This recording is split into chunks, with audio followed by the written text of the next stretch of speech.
So now you have the whole soil from the cylinder in the metal tin. So you should mix it up a little bit, because I assume it will be, because of the roots, it will be sticking together. Try to mix this up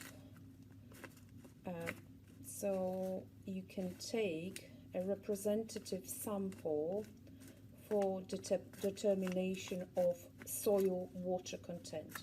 And for these, we'll need this little crucible. So please mark the number on your crucible. So in this case, this is 186. We weigh the weight. We have to mark the weight of the crucible on the balance, and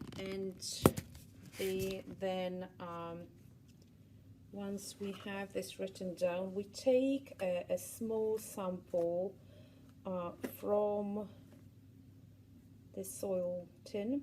Try not to take too much of the soil, just a little, 1 scoop. So you have about half the volume of the little crucible. If there's any roots sticking out, you probably want to remove this. Make sure the edges are clean. So this is more or less how much I've got in the container. You can just leave it loose and then weigh again how much soil you've got in that little container. And ready, you should put that into a container that will wait for us to be taken to the oven in the other lab.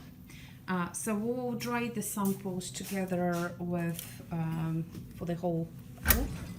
So we have the oven, a small oven in the lab, and we place them here for 24 hours at 105 degrees.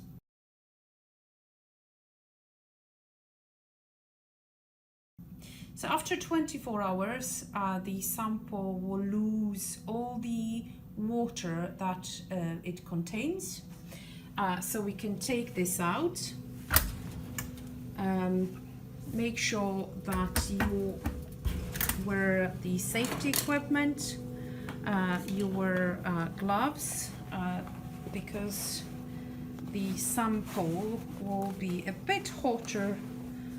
So because the sample taken out from the oven can easily absorb all the moisture from the air, we put the hot samples in so-called desiccators.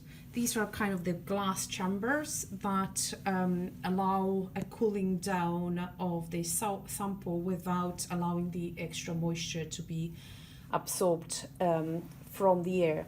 And once the samples are cool, we can weigh the sample again, and this weight will actually determine, that will be the weight of the dry sample.